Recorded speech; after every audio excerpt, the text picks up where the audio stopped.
All right, it's a beautiful rainy Sunday evening, day number 21 in the month of June 2026. Good evening, folks, and welcome to the Father's Day edition of Iron Port here on Metro TV. Iron Port is proudly brought to you by the Ghana Revenue Authority, Goodwill PLC, Serene Insurance, Ghana Link Network Services, Meridian Port Services, MPS, Phoenix Insurance, and indeed JAPTO, that's the Joint Association of Port Transport Unions.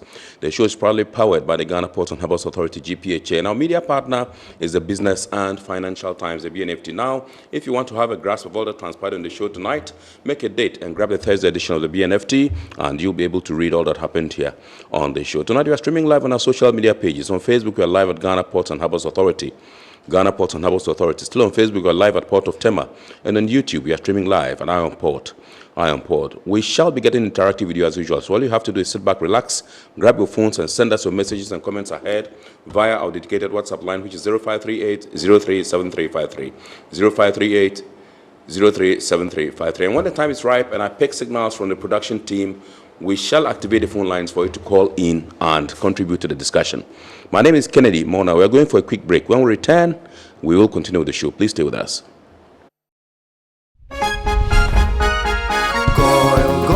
Good energy brings you quality choices with Goil Super XP. Available in many Goil stations nationwide. It is fortified with special additives that help your engine perform better and use less fuel.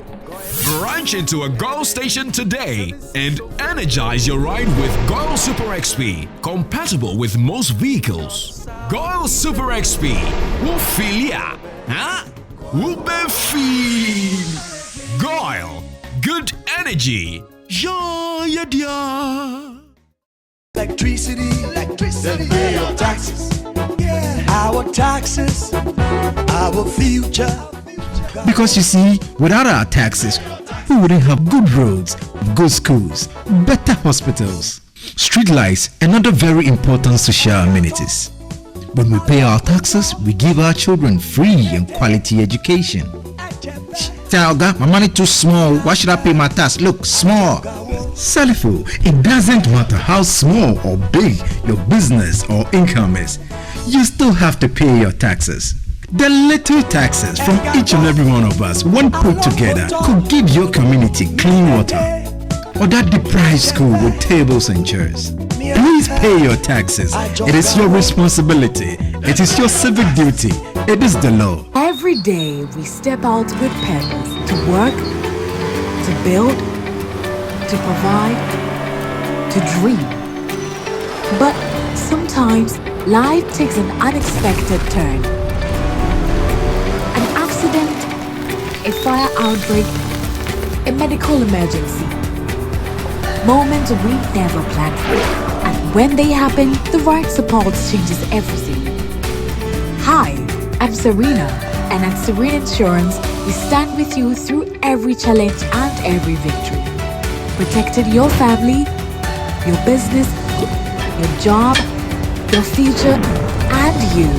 Our services include motor, fire, marine, engineering, aviation, and bonding guarantees are tailored to suit your need. Because insurance is not just about policies, it's about peace of mind, confidence, and knowing that no matter what happens, you are covered. Visit our website to view our insurance policies right now. Serene Insurance, the new face of insurance.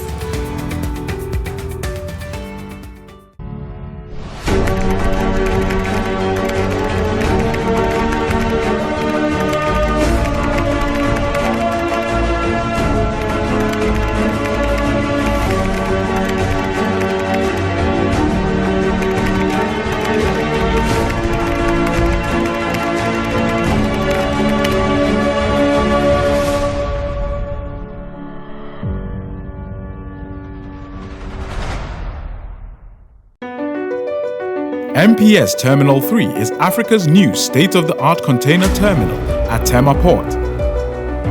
For manufacturers, agro-processors and traders, the new port means business can be done faster. This infrastructure boost will improve Ghana's port handling capacity, connect more trading routes, and oil the engine of growth for the economy, creating greater opportunities across all sectors as Africa's markets merge and become the largest trading bloc globally. MPS. We connect. You thrive. At Phoenix Insurance, we make the unpredictable predictable and the uncertain certain with our range of products, including motor insurance, fire insurance, engineering insurance, marine insurance, accident insurances, and all types of bonds. We have you covered. We also support you with risk management advice to enable you stay focused on your business. Take a policy with Phoenix Insurance today. We help you rise from adversity stronger and more secure. Contact us on 0302 246319 or 0302 246644 or any of our branches, agencies, and brokers spread across the nation. You can as well connect with us on our WhatsApp chatbot. Efiba is waiting to assist you. Make the future predictable with Phoenix Insurance. Phoenix Insurance, a delightful service experience delivered with wisdom. Across the corridor and every major yard, Chapter is the choice of over 11,000 professional drivers. Visit our kiosk to register. Join a community built on safety, savings, and success. Get your official high-vis gear and your personalized Chapter ID, your key to a smarter journey. With over 11,000 members, you are never driving alone. This is the Chapter standard of excellence. Tap your card for instant fuel discounts at Shell. Save more on every fill and keep your profits high. Maximize your earnings with our real-time load board. Find your next haul instantly. All right, welcome back. It's now time for us to take a look at happenings in the port and shipping industry over the last week by way of local stories. Please enjoy.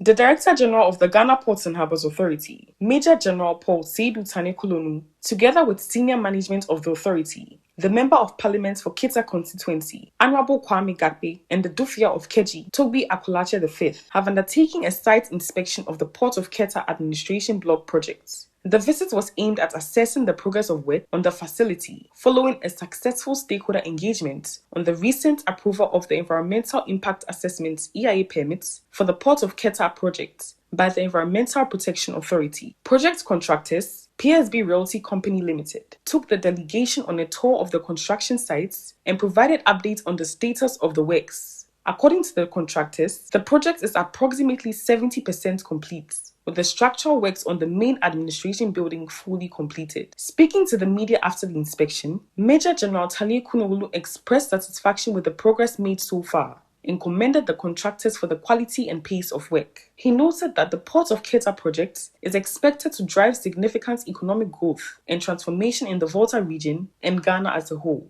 We will play our parts. We are an agent of the states. The government also has a role to play. The traditional authorities have a role to play. The ministries, departments, and agencies, we all have a role to play. This is part of a government's master plan for the whole country. So the port is not built in isolation. It is definitely going to be linked with what our bigger plan, that government bigger plan for the whole country. For his part, the Member of Parliament for Keta constituency, Honorable Kwame Gakpe, described the project as a major milestone and encouraged residents, particularly the youth, to position themselves to take advantage of the opportunities that will emerge from the port project by acquiring relevant skills and training that will enhance their employability. We need to actually position ourselves so that our youth should actually be trained.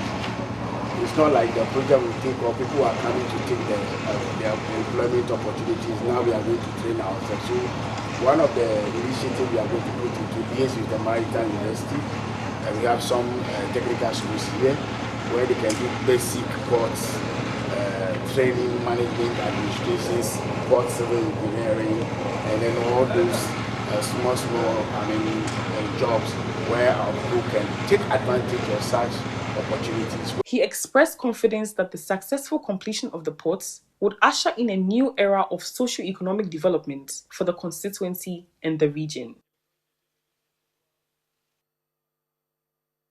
The Director General of the Ghana Ports and Harbours Authority, Major General Paul Seydou Tane Kulonu, has revealed that 42 investors both local and international, have expressed interest in the construction of the port of Keta following the approval of the Environmental Impact Assessment (EIA) permits by the Environmental Protection Agency. He made this revelation when, together with the Volta Regional Minister, Honorable James Gunu, formally presented a copy of the EIA certificates to the Overlord of Unlaw States, Togbi Sui III. Major General Kulunu described the permit as a pivotal milestone that clears the path for investor engagement and the next phase of development. Where we have reached now, after the EPA certificates, it gives us the green light to engage people who would like to come and develop the port. And we cannot start without coming to ask permission from our government. So as we start now, we have received over 42 applications, both companies from outside and in Ghana here, who have expressed interest in developing the port. He disclosed that the project headquarters building, currently under construction, is expected to be operational by the end of January 2027. In a symbolic gesture, a copy of the EIA certificate was handed to Togbi Sui III, who expressed profound appreciation to the President, His Excellency John Dramani Mahama, the GPA board and management, for their dedication to the project. The Keta Harbour, there's a belief now that the harbour will be constructed. Before then, we had our doubts as to whether the project will actually come on. But today, it has been confirmed that every effort has been put in place to put the harbour in operation. Speaking later at a stakeholder sensitization forum held to update opinion leaders and residents on the attainment of the EPA permits, the Volta Regional Minister, Honorable James Gunu, reaffirmed the government's commitments to delivering on its promises to the Volta region. Let me also use this opportunity to thank the Ghana Port and Harbours Authority for the leadership,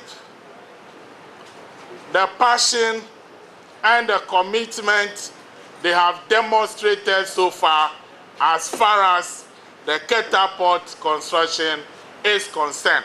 The Member of Parliament for Unlaw Constituency, Honorable Richard Kwame Sifi, urged local youth to prepare themselves by acquiring skills in maritime and related fields so that they can qualify for senior roles in port operations rather than being limited to menial positions. How prepared are we, as we the receiving people, or those who are going to be the direct beneficiaries of this important project? How prepared are the youths? Are we going to allow people coming from far off to come and do the jobs? If we have not prepared ourselves so well by acquisition of skills, Ghana Port and Harbours authorities, they don't so much believe in delivery, flowery speeches. They believe in skill and precision. The question is, how prepared are we as youths? Major General Kulonu urged stakeholders to carry everyone along so that communities are fully prepared for the opportunities ahead. Highlighting the port's strategic importance, he noted that it will serve as a dedicated transit trade hub for Burkina Faso, Mali, and Niger, linked to the Eastern Corridor and future railway extensions. The port is also going to be dedicated for the transit trade. Burkina Faso, Mali, and Niger, they use our ports because they don't have what? Sea. And by law, we are supposed to facilitate the usage. This place will be dedicated. They will link up with the what? The Eastern Corridor and then the railway line through Imbakadam, through Bupe to Burkina Faso. So this is going to be a very, very busy and ambitious project. He also addressed environmental and social concerns identified in the EIA, including construction noise, dredging, dust, and the potential social impact associated with an influx of foreign workers. He assured stakeholders that mitigation measures are in place and emphasized that the port will help prevent tidal flooding in the area. Ports do not take 1, 2, or 3 years to complete, he reminded stakeholders, adding that during the construction phase, many business opportunities will emerge. The Director General of the Narcotics Control Commission, NACOC, Brigadier General Maxwell Manti, has called for stronger collaboration among border management and law enforcement agencies to combat the growing threat of transnational organized crime. He made the call at the opening of a week-long passenger and cargo control program refresher training organized by the United Nations Office on Drugs and Crime, UNODC, and the World Customs Organization, WCO, in Tema from June 15 to 19, 2026. The training aims to strengthen the capacity of officers involved in cargo and passenger control operations. Addressing participants, Brigadier General Mante stressed that no single country or agency could effectively tackle organized crime on its own, emphasizing that intelligence sharing, coordinated action, and sustained partnerships remain critical in addressing cross-border criminal activities. The bad guys, when I say the bad guys, those who are involved in transnational organized crime, continue to evolve their strategies in how they conduct the operations. We, as those who are combating them, therefore, cannot be static in the old ways that we do things. We are operating with several agencies, especially in Ghana, that I know of, can speak confidently. The only way we can combat them and combat them effectively is when we work together. If we don't work together, they will exploit the gaps in between us. Also speaking at the event, the UNODC coordinator for West and Central Africa, Amy Ndeye, described the refresher program as the beginning of a renewed phase of cooperation under the European Union-funded Container Control Action Project. According to her, the training was designed to respond to the evolving operational needs of the Tema Joint Port Control Unit and would enhance participants' competencies in risk management, profiling techniques, commercial documentation analysis, and the identification of container-related risk indicators. This training is not an isolated event. It builds directly on the joint technical assessment mission conducted by UNODC and the World Customs Organization in April this year, and on the subsequent launch of the Container Control Action Projects in May in Abidjan, during which the needs of the Tema Joint Port Control Unit were carefully reviewed. We listened to your team, and this program has been designed in direct response to what you told us, that the composition of the unit has evolved and that a refresher was both timely and necessary. In her remarks, the WCO Customs Coordinator for West and Central Africa, Sandra Rents, highlighted the scale of global maritime trade and the growing challenges faced by border control agencies. She noted that more than 860 million containers move through ports worldwide annually, accounting for about 90% of global trade, making ports attractive targets for criminal networks involved in the trafficking of narcotics, weapons, protected species, illegal waste, and counterfeit medicines. She further observed that criminal organizations continue to adopt increasingly sophisticated methods to evade detection, underscoring the needs for stronger international cooperation, intelligence-driven operations, and enhanced container control measures. Now, every year, more than 860 million containers, accounting for 90% of global trade, pass through ports all over the world. Now, it's a huge economic boost of goods traveling overseas in containers. Unfortunately, also criminal organizations know this, and they are also using those containers for trafficking drugs, weapons, protected species, illegal waste, and counterfeit medicines, amongst others. The training is expected to equip participants with advanced skills in cargo risk assessment, profiling, and intelligence-led inspections, ultimately strengthening efforts to detect and prevent illicit trade through Ghana's ports while facilitating legitimate commerce.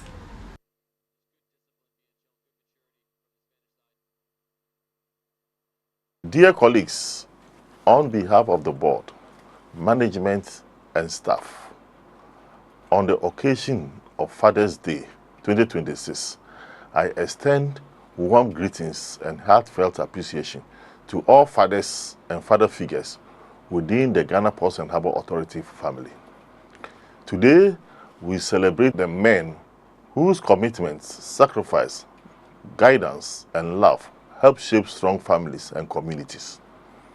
As fathers, you play a vital role in nurturing the next generation, instilling values of integrity, responsibility, resilience, and hard work.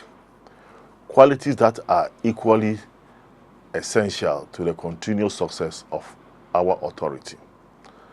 Balancing demands of work and family is no easy task. Yet, every day, many of you demonstrate remarkable dedication, both at home and in your professional responsibilities.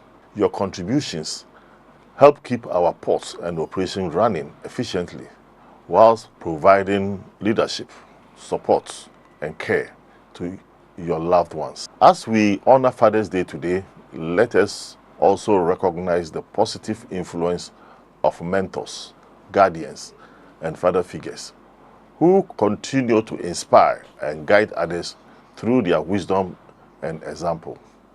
Their impacts extends far beyond their immediate families and contributes meaningfully to the growth and development of our society. On behalf of the board, management, and staff, I thank all fathers across GPHA for your unwavering commitment and service. May this special day bring you joy, pride, and precious moments with your families. I encourage all staff to take the opportunity to celebrate and appreciate fathers and father figures who have made a difference in their lives. Happy Father's Day to all our fathers and father figures. Thank you very much.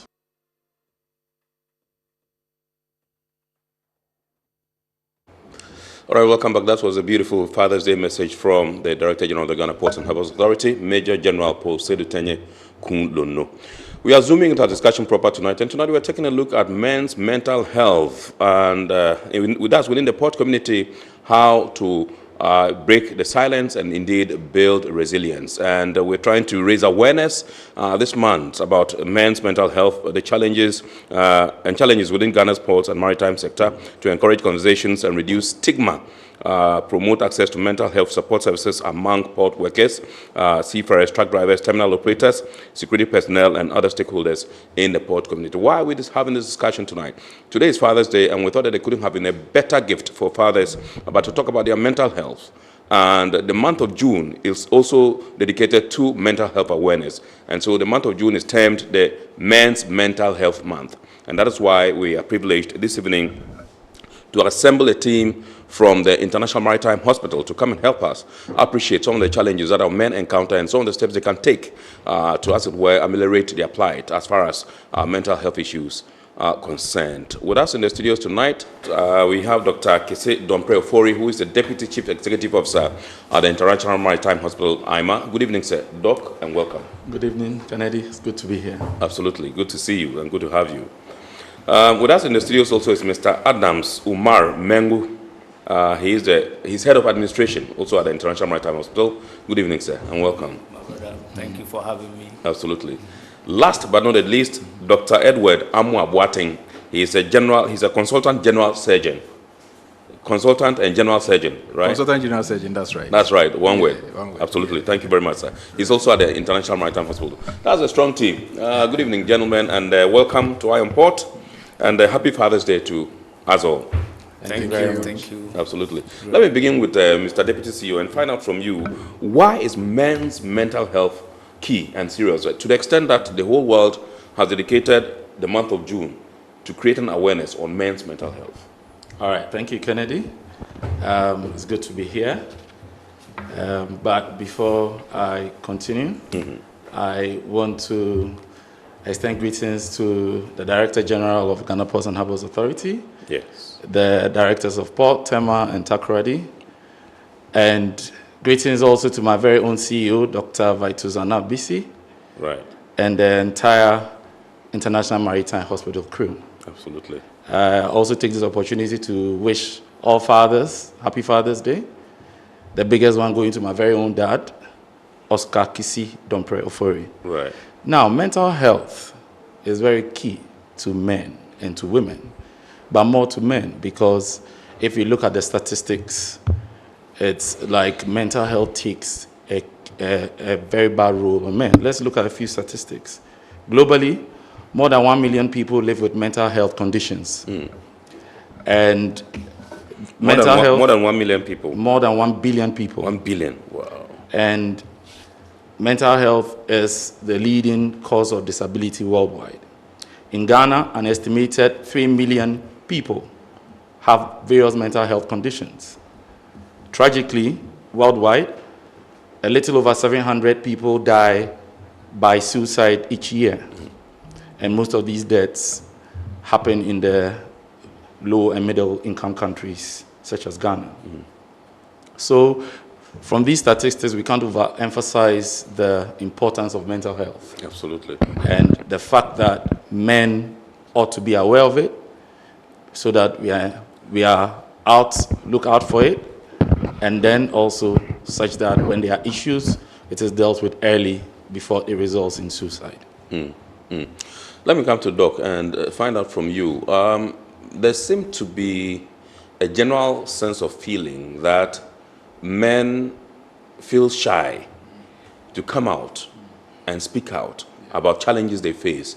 That's hurting them deeply in the minds. That's right. Why is that? I believe, all right, thank you very much. I believe all this has come about because of, various cultural setups that men have been exposed to, not only in Africa. You see, when you are growing up, you are brought up to understand that even in our, homes in Ghana, you say, oh, you should man up, you see. So I think over time, we have come to understand that as a man, you need to show some toughness, you need to show some, I don't know what it is, and all that. And then men also, if they attempt to go and speak about a problem that they have, if you go crying, that thought of fear of being judged, and so on and so forth. Or labeled as a weakling. Labeled as a weakling, and then all that. So it makes it quite difficult for men to be able to speak up or to have some redress when they are having challenges in their mental health. Yeah, right. Also, the lack of trust. The lack of trust. So I'm going to speak to, let's say, I'm going to speak to my head of admin about a problem I'm encountering. I ask myself, is somebody else going to hear about it, and so on and so forth. So I think in all, as we progress, we'll take a look at how should we ensure that men will be able to speak up and then get redress for, mental problems that they encounter over time. Fortunately enough, I think we have counseling units. Various organizations have set up counseling units. I know that GPHA, for one, we have a counseling unit that is very effective and efficient and deals with some of these things. And maybe organizations should start creating the kind of like booth kind of thing where people go for confession. Exactly. So that they can feel safe and think that, okay. And maybe sometimes the attitude and character of the people that they go to talk to tell these things is also something that scares them. Because maybe if you're a parrot and I say, oh dear, you talk anyhow, so nobody would want to come and confide in you. In all these things, I believe that the people that we will be, or that we need to allow to man these stations should be people who have been trained, maybe by clinical psychologists, by psychotherapists, and so on and so forth. So that even though they are part of the community, I feel easy to speak to him. He's part of my community. But I'm also trained in that, so that I'll not be a parrot. That element of confidentiality. The confidentiality and then all that. Absolutely. Mr. Mengu, let me come to you and find out from you. What are some of the, at what stage can we say somebody has mental health issues? Okay, thank you so much, Ken. And I also want to extend my Father's Day message to your team. Right. Thank you so much. Also my Director General, Ghana Ports and Harbours Authority. Absolutely. Our CEO, International Maritime Hospital, Dr. Vitus Victor Anabisi, and the entire management team, and all our indefatigable men out there. We celebrate you today, including myself. Absolutely. So mental health has been an issue with mankind since time immemorial. Once we are born, we have problems in any parts of the body. Yes. And all around, you have seen where people associate with mankind. Yeah. And within time, you realize that there are changes in behavior. Right. And so when we begin seeing some changes in human conduct and behavior, then we can begin to ask certain questions. Sometimes you are with your colleagues at work. They are very affable personalities. These are people that are outgoing, laughing around and being happy. But you also notice within some time they are withdrawn, they are reserved, they are isolating themselves from the people. And there's a sudden kind of change in that attitude. Then it is something that will call for you to have a look at what is happening, that interaction must take place. Yes. That exposure to a system where the fellow can be cancelled is very important. Sometimes too, you notice that people in their normal move, they can get indulged in drugs. Yes. It is something that even spouses can live with men and wouldn't even know what is happening when a man is into drugs for ages. They're able to conceal it. They're able to conceal it 100%. And you are with a man, he's coming home fantastic, he's doing whatever he wants to do, and you wouldn't know. Yeah. And so at home, we expect that people should be very observant. You should be very critical about little things that happens to your man when he comes back home as a woman, even children. So these are ways that we see that, okay, when people have behavior, that there are changes in their behavior, we can begin to take up signals from there that something mentally could be wrong. If you take human anatomy, there are a lot of things that happens that are controlled by the mind. Right. Even feeding. Yeah. Sometimes feeding, somebody is able to feed very well, and you realize that for some time, due to some reasons of the mind, anxiety and others, the fellow can lose appetite completely. And so it's another area that we have to look at.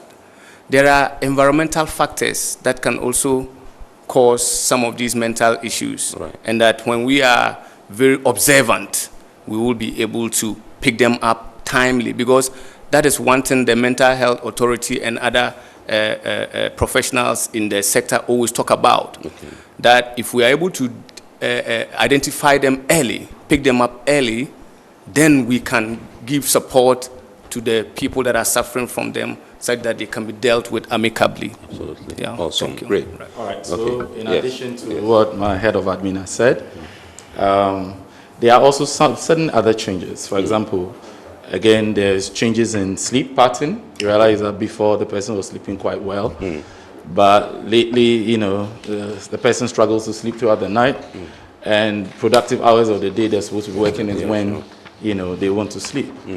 And then, like he said, there is increased use of alcohol and other substances. And then also you realize that there's difficulty in concentration. So they can't focus on their tasks that they usually do at work. Yes.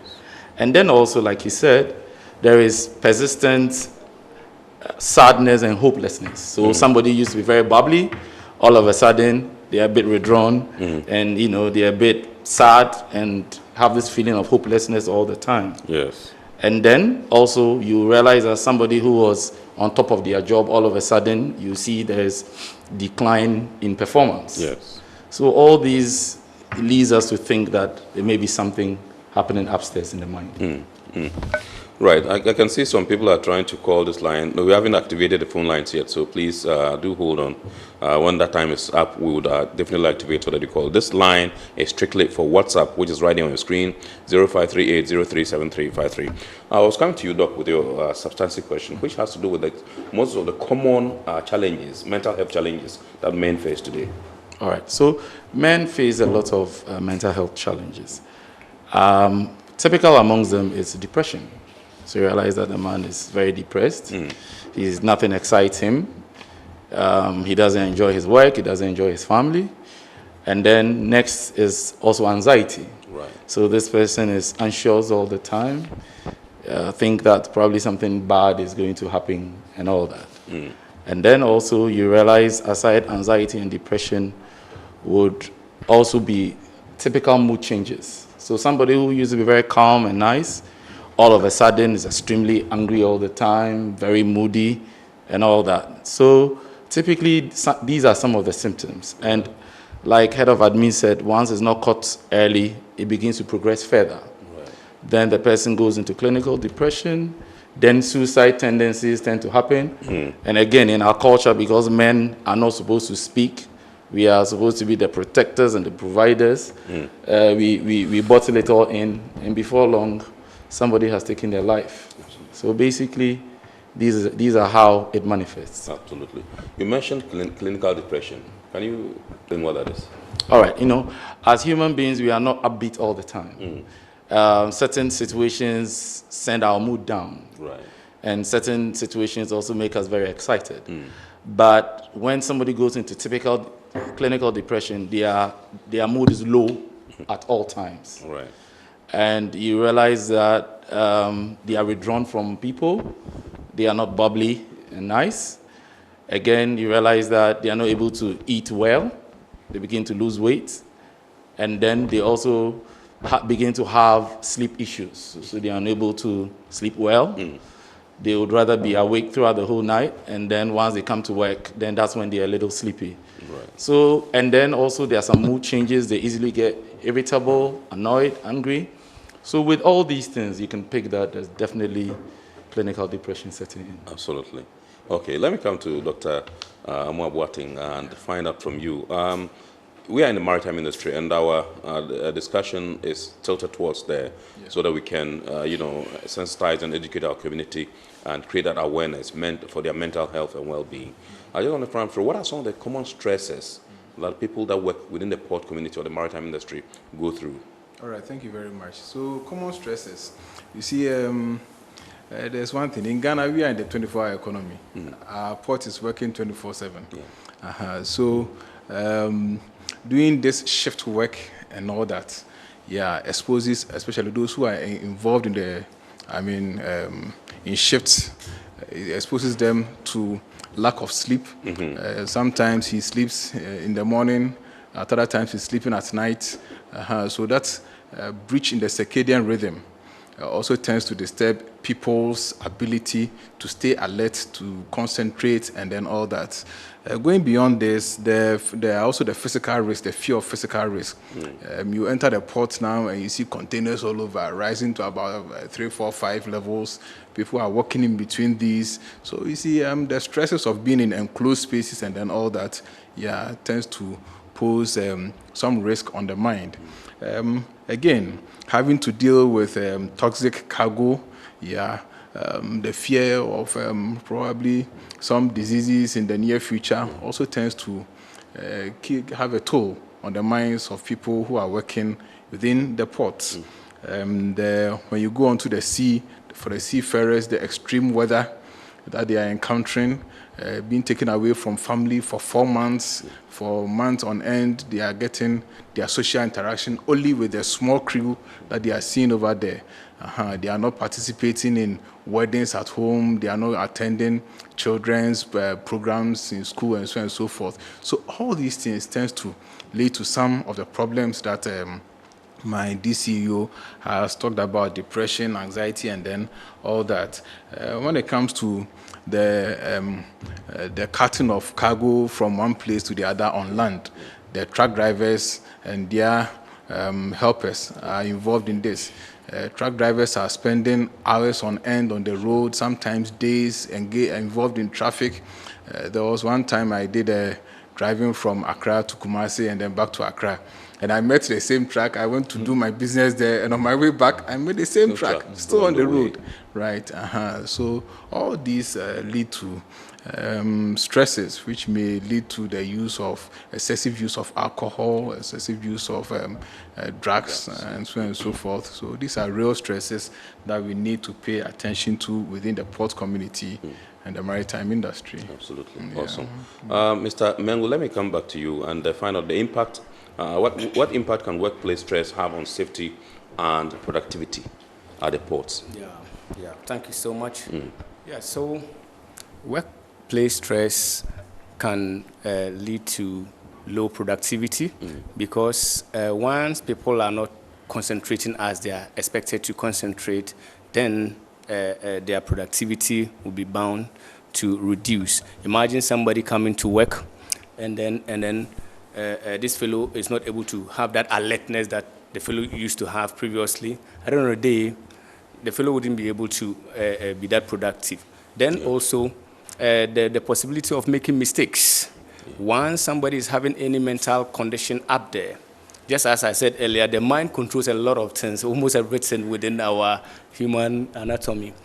And so once somebody has a problem up there, then the possibility of even making mistakes is high. And when the fellow makes those mistakes, then it exposes a lot of other people around. Right. Somebody, maybe, for instance, you are taking care of a crane machine. Apart from you, the driver, or the one operating the crane, and bystanders are also exposed to the dangers of whatever you are going through mentally. Then it leads to this unsafe environment of the workplace. Right. Yeah, so that is how far it can go. We expect that when people are having these conditions, they should be attended to. They should seek help. Yeah. So if you are having any condition in terms of mental health and then you don't seek appropriate help, the facilities are not available for you to seek help, then the exposure and then the consequences become very damning. Yeah. Awesome. Yeah. Great. Let me come to Dr. Domprey and find out from you. Now, he mentioned the example of the truck driver whom he met and some of the challenges that they also go through, some of the stresses they also go through. I just want to find out from you, these truck drivers, seafarers, operational staff, he mentioned the operators of the cranes and the forklifts and all those things. Particularly, how are they vulnerable to mental health challenges and why? All right, so thank you. I mean, they're extremely vulnerable. Like Dr. Boateng said, port work is extremely stressful. It requires long hours, working shifts. There is constant pressure.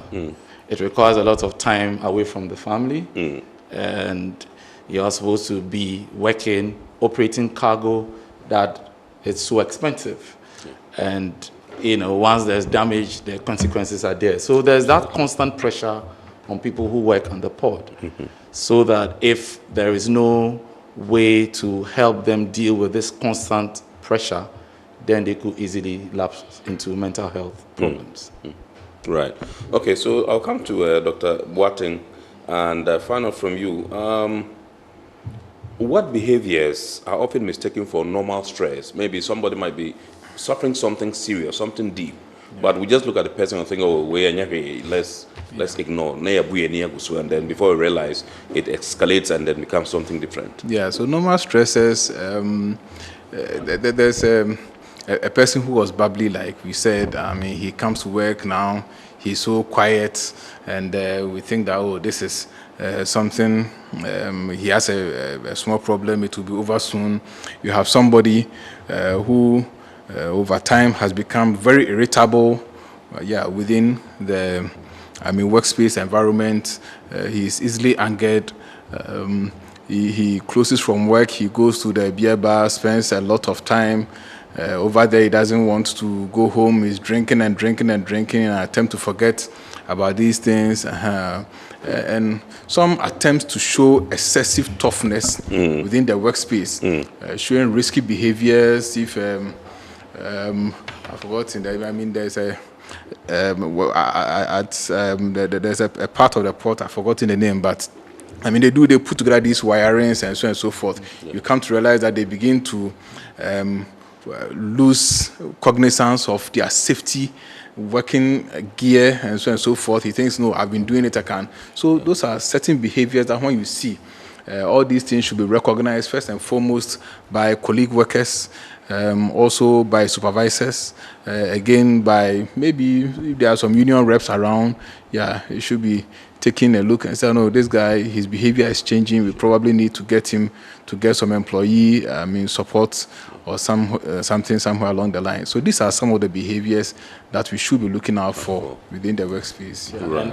And to top up with what Doc has said, another thing that we see predominantly in the ports is substance use. Right. So you see that the staff of the port, because of the constant pressure, they're into all sorts of substances, Typically, they had one they call mumu. They put it under the tongue, and then they spit it out after some time. There's all these weed drinks and all of that. So all these are coping mechanisms that they try to adapt so that they could continue to do the stressful work. I see. Okay, let me come to Mr. Mengo and find out from you. Stigma seems to remain one of the biggest barriers to seeking help. What can we do? Yeah. So as for stigma, the issue of stigma has to do with a lot of education. It is cultural.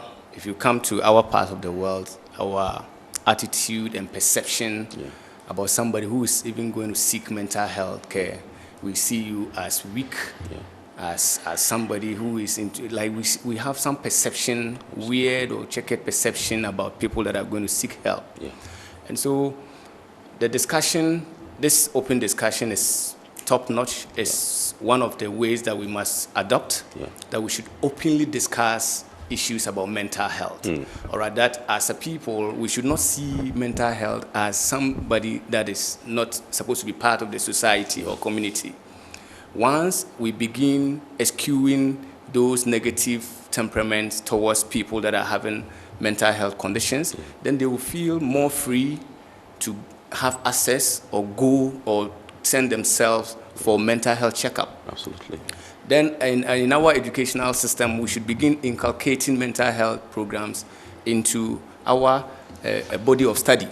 Once people go and it's all about math, science, and all this engineering and all that, and we forget about the mental bit of it, then it is not something that is auguring well. So we need to look at that policy shift and see if it is possible. We need to include that into our educational bit. And then at the family level, people must accommodate men or any other person that is suffering any mental health condition and not see them as social misfits. All right? So it is normal that somebody can fall sick, somebody can have a mental condition due to whatever exposure the fellow may be having. Once the family embraces you and gives you that social support, then we can handle the issues of mental health as appreciably. Then also, internally as a person, you should not judge yourself that the fact that you are going to seek help mentally, then you are a weak person or you are somebody that is not doing what is expected of you. No. As men, let's see ourselves that it is possible that we can have mental problems because of the social expectations, all right? If you go to a typical Ghanaian home, they see a man as a doer. Absolutely. Even when the woman is supposed to tell the kids to get up and do something, sometimes they will tell the kids that, that kind of thing. So it's like the man is the one that is supposed to come and exert the ferocious energy on the kid to get up and do what is right. And so that kind of perception must begin to go. Let's see men, or let's see all of us as social, cohesive, and bonding people. We should also, sometimes, the issue of stigma can come as far as you not associating with people around. Some men see themselves that if you are going to your kids' PTA, it is for women, and that kind of thing. No. We should be that lively and get indulged in social programs. And when any issue of sickness or feeling of unwell about the psyche or mental health comes in, we should feel free to go and seek help. Let's talk to the people that matter. At our various hospitals, we should talk about it. At the OPD, we should raise that awareness. We should discuss it freely so that it becomes part of the culture, that we can discuss the issues very freely, and that the facilities are there. If you take our hospitals, most of them like this, we look at the general practitioners. Any hospital that is being established, we are looking at somebody that is a general practitioner that can treat malaria, that can treat other conditions. How about the mind? We have to begin to prioritize it, so that we see it as normal and part of the health body to work with at every level, right from primary to secondary level to tertiary and all the higher levels that we can have it. And I believe that with that approach, we can fight the canker of stigma. Absolutely. Right. Yeah. Awesome. That's Mr. Umar, Adams Umar Mengu, who is the head of administration at the International Maritime Hospital. With us in the studios also Dr. Kisidon Preofori. He's the Deputy Chief Executive Officer, International Maritime Hospital, and indeed Dr. Edward Amwa Boateng. He's a consultant general surgeon also at the International Maritime Hospital. And tonight we're taking a look at the mental health, men's mental health in the port community, how to break the silence and also build resilience. Coming on the heels of this month's mental health month for men's mental health. Yeah, it is this June, and today is also Father's Day, so we decided to treat you to challenges and issues that men face, particularly when it has to do with the mind and their health. That's mental health. We're going for a quick break. When we return, I'll continue the show, and that's when we get to activate the phone lines for you to call in and also share your messages with our guests and elicit some responses for you. Please stay with us.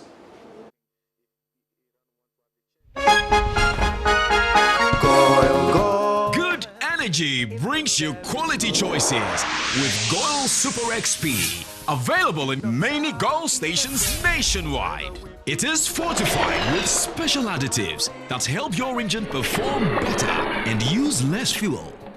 Branch into a Goil station today and energize your ride with Goil Super XP, compatible with most vehicles. Goil Super XP will feel ya, huh? Will be feel. Goil, good energy. Yeah, yeah, yeah. Electricity, then pay your taxes. Our taxes, our future. Because you see, without our taxes, we wouldn't have good roads, good schools, better hospitals, street lights, and other very important social amenities. When we pay our taxes, we give our children free and quality education. Talga, my money too small. Why should I pay my tax? Look, small. Salifo, it doesn't matter how small or big your business or income is. You still have to pay your taxes. The little taxes from each and every one of us, when put together, could give your community clean water or that deprived school with tables and chairs. Please pay your taxes. It is your responsibility. It is your civic duty. It is the law. Every day we step out with purpose to work, to build, to provide, to dream. But sometimes life takes an unexpected turn. An accident, a fire outbreak, a medical emergency. Moments we never planned for. And when they happen, the right support changes everything. Hi, I'm Serena, and at Serena Insurance, we stand with you through every challenge and every victory. Protecting your family, your business, your job, your future, and you. Our services include motor, fire, marine, engineering, aviation, and bonding guarantees are tailored to suit your needs. Because insurance is not just about policies, it's about peace of mind, confidence, and knowing that no matter what happens, you are covered. Visit our website to view our insurance policies right now. Serene Insurance, the new face of insurance.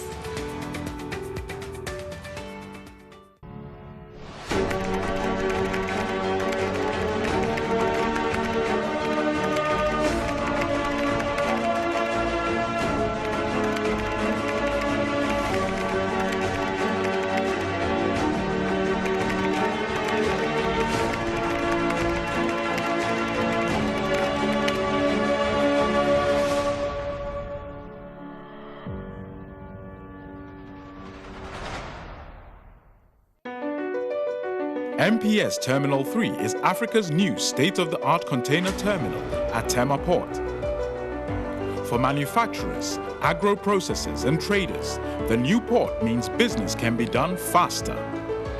This infrastructure boost will improve Ghana's port handling capacity, connect more trading routes, and oil the engine of growth for the economy, creating greater opportunities across all sectors as Africa's markets merge and become the largest trading bloc globally. MPS, we connect, you thrive. At Phoenix Insurance, we make the unpredictable predictable and the uncertain certain with our range of products, including motor insurance, fire insurance, engineering insurance, marine insurance, accident insurances, and all types of bonds. We have you covered. We also support you with risk management advice to enable you stay focused on your business. Take a policy with Phoenix Insurance today. We help you rise from adversity stronger and more secure. Contact us on 0302 246319 or 0302 246644 or any of our branches, agencies, and brokers spread across the nation. You can as well connect with us on our WhatsApp chatbot. Efiba is waiting to assist you. Make the future predictable with Phoenix Insurance. Phoenix Insurance, a delightful service experience delivered with wisdom.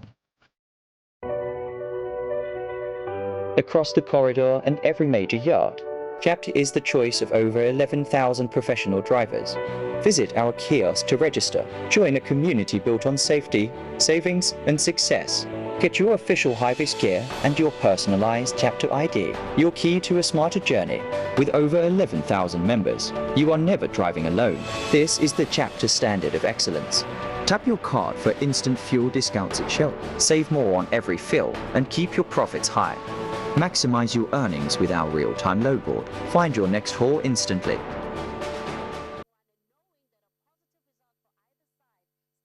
All right, welcome back. This is Iron Port here on Metro TV, and tonight, remember, we're talking about men's mental health, coming on the heels of Men's Mental Health Month, which is the month of June, and today being Father's Day.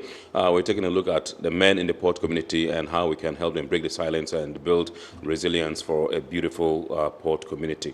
Remember, with us in the studios, Dr. Kese Dompreofori, who is the Deputy Chief Executive Officer of the International Maritime Hospital, IMA. With us in the studios, Mr. Adams Umar Mengu. He's the head of administration at IMA, and indeed Dr. Edward Amwa Boateng, consultant general surgeon, also at IMA. They are the three personalities we're having a discussion with. Your messages have come in through. We shall be sharing them with the guests and eliciting some responses from you. I understand the phone lines have also been activated. The number will be shown right there on your screen for you to call in and contribute to the discussion. Let's do one or two more before we go to the messages. Maybe I would come to you, Doc, yes, and find out from you how workplaces can encourage men to speak up, you know, when they think that they are going through hard times. Yes. All right, so that's very critical. Yes, of course, a problem shared is a problem half solved. And in workplaces, I think that management plays a key role in ensuring that men indeed speak up. So one of the things that management ought to do is to provide confidential counseling services so that men who are strained could access these services and then, you know, share their experiences with the professionals and then get the solutions that they need. At International Maritime Hospital, for instance, we have a locum clinical psychologist coming in once every week. But we realize that, you know, staff burnout, strain is on the ascendancy. Right. And we have already spoken with a clinical psychologist that we are looking at engaging in-house to help, you know, treat staff, our surgeons, our nurses, our other doctors, even the administrative staff, right, so that we won't have burnout and they will be apt and active on the job at all times. The other thing will be to conduct periodic mental health awareness programs like we're having here today, because, you know, information is key, awareness is key. So the more we speak about it, the more men become aware, and thereby it reduces their chances of getting mental health issues. Right. The other issue is also training supervisors to identify warning signs amongst the staff they work with. So supervisors, managers, and all that should, you know, begin some form of mental health training, so that once a member of their staff begins to be a bit withdrawn, begins to have frequent mistakes on the work, begins to not perform optimally, then you can see that there's an issue and you can have that private conversation and refer upwards for the care. The other thing is to promote wellness activities in the various institutions. I mean, it's not all about work. And it's not also all about curative health. So preventive health is key, and we think that promoting health initiatives like walks, interdepartmental recreational activities like soccer and all that would aid prevent mental health issues. And then lastly, in addition, will be to encourage supportive conversations with trusted colleagues. Like Dr. Boateng said, sometimes you really want to talk to somebody, but you don't know whom to trust, and you don't know who you can share what information with. But a problem half shared is half solved. So talking to trusted colleagues is also a way to help deal with some of these mental health issues. Right. Let me come to Dr. Boateng and find out from you. What are some of the healthy ways for men to manage stress and emotional pressure? Yes. So there's no one cup fits all. I mean, no one hat fits all. So a person needs to identify himself and then put together a number of factors which can help him to cope with stress. So one of the things that is being realized helps with stress is when you engage in some physical activity. So some of us will use the gym, right? Others will also do some health walks. In recent times, I think within the Accra community, there is this thing about walking up the Bree Mountain and then walking down. 30 minutes of doing that tends to... Yes. You go there on weekends. Yeah. So when you do that walk, it tends to release endorphins and then sends down cortisol to be able to help you to sleep better and then cope with all these stressful activities that you are getting yourself engaged in. So but before you continue, but there are those who also argue that some of the men go up there, burn the fats, and then by the time burn the calories and all that. By the time they get back home, they've even packed more. Oh, it's not. The cake part is waiting, the beer is waiting, the alcohol and all those things. Yeah. It's not the coffee and the pork and all that. It's all part of the attempt to to send down the stress, to reduce the stress. So as much as possible, I think one of such will not really mess up your health that much. Right. So there are other things that we can also do. So you can, talk to a trusted friend. Yeah. You can talk to a trusted family member. Personally, one of the things I do is that when I'm so stressed about any issue, I have one of my family members. I call him. I'll vent, and like how Dr. Dompre was saying, a problem half shared is a problem half solved. Absolutely. Yeah, so that's also a very good way to try and then send down our stresses. You can also speak with your chaplain. If you are a Muslim, speak with your imam or anybody. You can also talk to professional people, clinical psychologists. We have one at International Maritime Hospital. Luckily, his consulting day is on a very calm day, Sunday in the late mornings towards the afternoon, when there are not many people within the hospital. So I will encourage that viewers will take advantage of that service and then, de-stress, talk to somebody that they know. If you find a person to be sleeping, it is not laziness. It's not always laziness.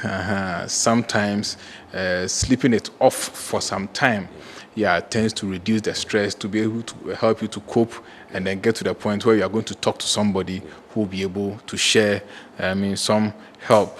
What about those who resort to alcohol and some drugs to kind of like... Yes, the alcohol and the drugs have never been found to be a permanent solution. Yes. It only transiently takes your mind off the problem, and then when you come back, briefly, you see it much more magnified. So it will be better to engage in some of these things, and then also speak with a professional, especially clinical psychologists. I will emphasize this. Right. If you think you've gotten there, maybe a family member can take you and support you, and then speak to a clinical psychologist. Alcohol won't help. Drugs won't help. Absolutely. Yeah. Right. But in the list of things that you mentioned, you didn't mention the other room, because some people also do physical activity in the other room. Oh, yes. That one I'll leave you for. I have.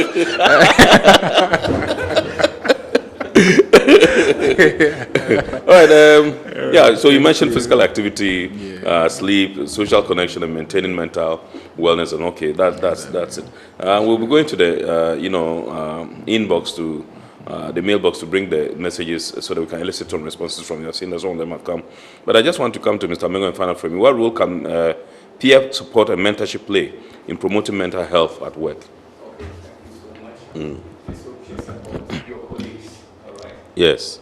Yeah, you see, once you engage your colleagues in discussions, it eases stress. Yes. It relieves you of a lot of things that you would have been harboring and dealing with them individually.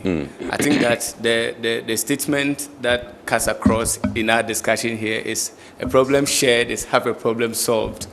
So I'm also hinging on that tangent to say that we should be able to confide in other people when we have issues at work.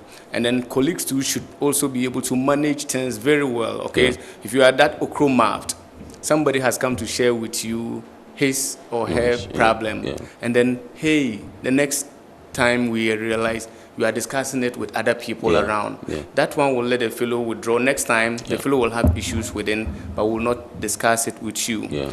And then that kind of institution should also begin to look at and supporting people, creating the environment for people to be able to come together and have good discussions. Just as Deputy CEO said, it is not always supposed to be strictly work, right? We should have lounges around where people can go, have some coffee, sit down, and share ideas. And then sometimes mentorship, the role mentorship plays is when people have confidence in who you are going to as a mentor in the first place.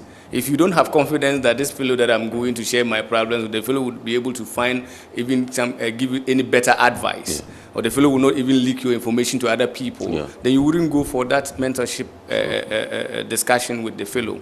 And so we must begin looking at, okay, what systems can we put in place? Whom can we train to be mentors? Some people must be at that level as mentors before they can mentor other people. And generally too, within the society, we must understand that people have problems. And once they have problems, we are the same people that can help solve them. It is not any robots or machines anywhere. It is us as human beings that should be social support to our colleagues, such that we can together have a congenial environment towards having a good mental health discussions leading to solutions. Absolutely. All right, so let's do some messages now. This one is from Benjo in Community 8, Tema. He says, this is a very important topic. In our society, many men are taught to keep quiet about their struggles. I hope this discussion helps change that mindset. Absolutely, we hope so, Benjo. Thank you so much. As men, we often encourage others to be strong, but forget that seeking help is also a form of strength. This discussion should not end with Men's Mental Health Month. The conversation must continue throughout the year. Stan Okwe in Odoko sent in this one. That's right. We agree with you. That's right. That's right. That's right. How can a man tell the difference between normal work stress and the mental health issue that requires professional help? This one is from Frank in Medina. All right. So Frank, like I said initially, the body is such that you have coping mechanisms. So as and when the stressor comes, you're able to manage it. But if it so happens that you are unable to manage it, then it begins to manifest. And it will manifest in the form of irritability all the time, changes in your mood, changes in your diet, inability to sleep, social withdrawal, and all that. So once you see that these things are beginning to happen to you, then you ought to talk to somebody. You ought to seek professional help. Absolutely.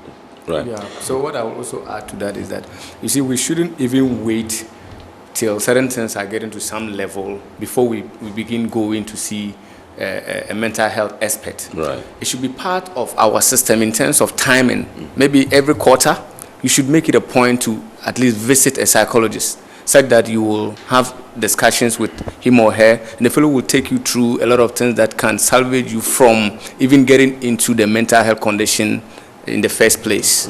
Yeah. Right. Okay, so Carlos in second D sends in this one. He says, are there any statistics showing how mental health challenges affect workplace accidents or safety incidents? Oh, yes, exactly so. Yes. Even if you are not going to mention numbers to you, you must understand that a person who is mentally having a problem will have some periods of inattentiveness. That's right. Yeah, inattentiveness. If you have your crane operator inattentive and you're supposed to leave the thing exactly on another, container, and he misses it, that's a lot of damage to goods. Sure. Probably accidents and so on sure. and so forth.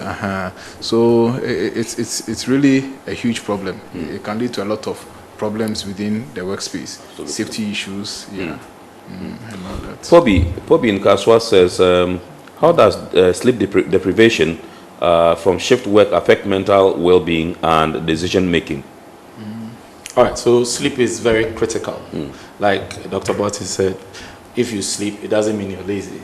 Sleep is the time that the mind recharges.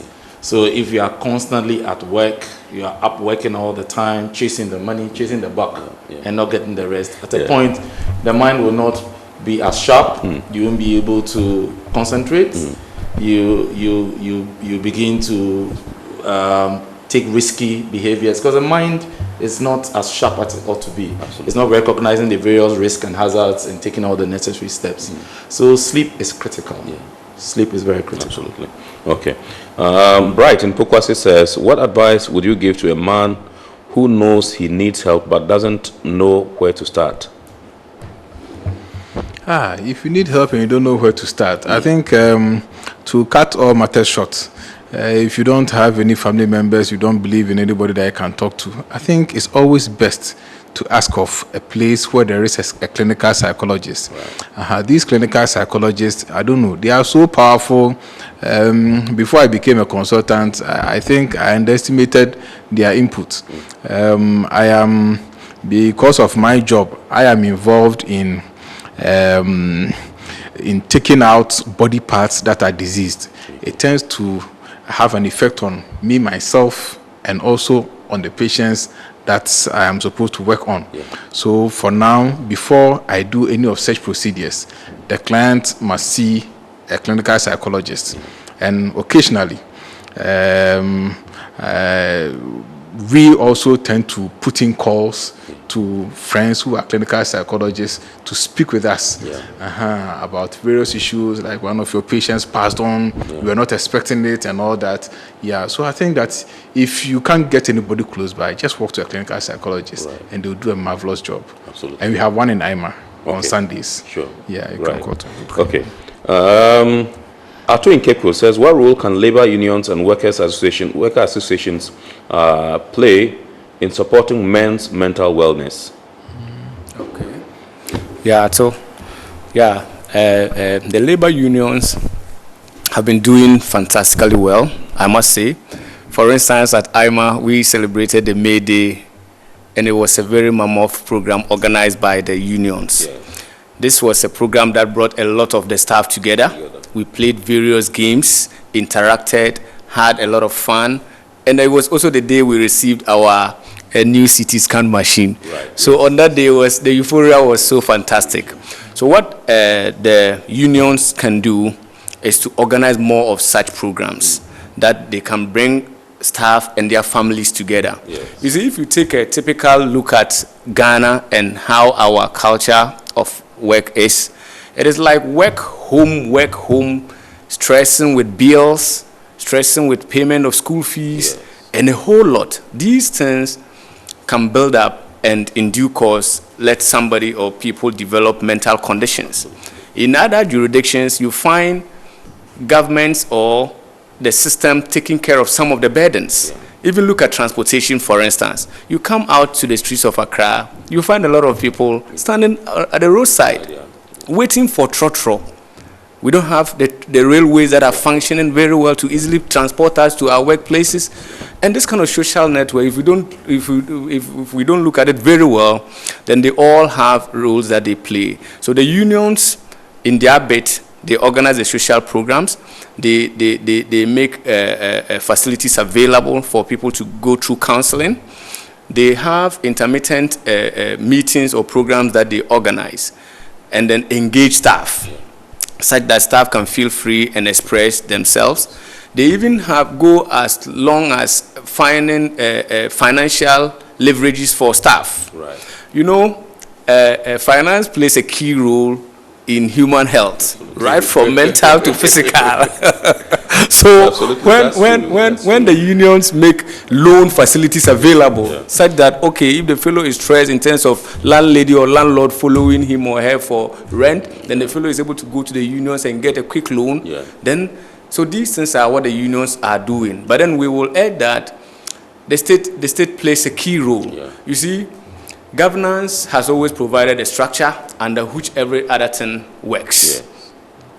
Once we begin to see how socially we can support people, it will go a long way to take up certain burdens and will allow us have a freer society where we will all be happy together. The Ghanaian society is so much stressful, I must tell you. Even the mobile phone, for instance. My colleagues in UK and other places tell me, when I am going to buy my mobile phone and I have to cough out thousands of Ghana cedis to go and buy it, they have even systems where you can, you can go and take it, and they are taking like drops from your credit or something. These are social systems that we can leverage on. All the beautiful cars they drive there is credit.